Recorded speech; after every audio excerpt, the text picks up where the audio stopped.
So I just saw Her. Well, actually, I saw it last week. I'm just pre-recording this because I wanted to do a vlog on it right after I saw it.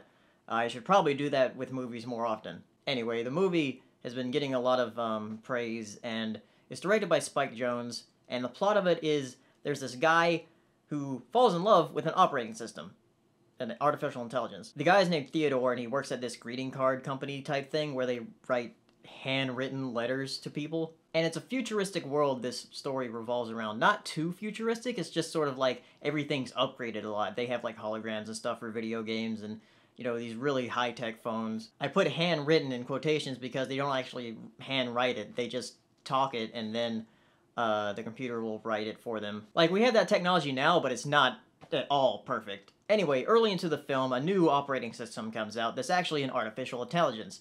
And he upgrades his operating system, and he makes it by answering some questions of whether he'd like it to have a male voice or a female voice, and some questions about his mother for some reason. And he starts talking to her, and she names herself Samantha, and she's voiced by Scarlett Johansson. I'm not sure if I've ever seen movies where Scarlett Johansson does a voiceover, but she was really good in this. I mainly wanted to see this movie because I used to be really big into artificial intelligence and robotics and all that, and I actually wrote a short story a while back that is very similar to the plot of this movie. It's not quite as elaborate as this movie, but, you know, it's still like the same general idea. Sort of the idea that we all don't want to be alone, and sometimes we kind of want to create that person to be there. And the film does ask a lot of questions about emotions and what are real emotions and what are fake emotions. At some points in the film, it can feel a little silly and a little weird. Actually, it feels really weird during some scenes. But overall, it was pretty enjoyable, and it was a good romance. Like, there are quite a few conflicts that come up. Early in the movie, you find out that he's actually divorced.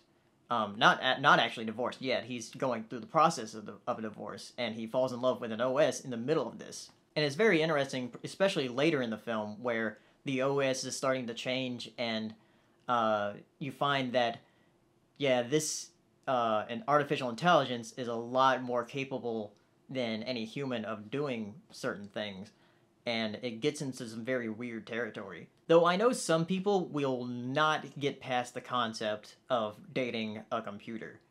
Because that's what it is. You're dating an artificial intelligence. You're dating an AI, a computer, an operating system. It's not a tangible person. And they actually touch upon that at one point, of you know, whether it could work with something that's not tangible, you can't touch. And the way they explored that, it actually gets pretty heated. So yeah, overall, I enjoyed it. I think it was really good. Probably the only thing I'd say about it is that it's very long. It's a 2-hour long movie. So, unless you're really into the concept, you might not want to watch it.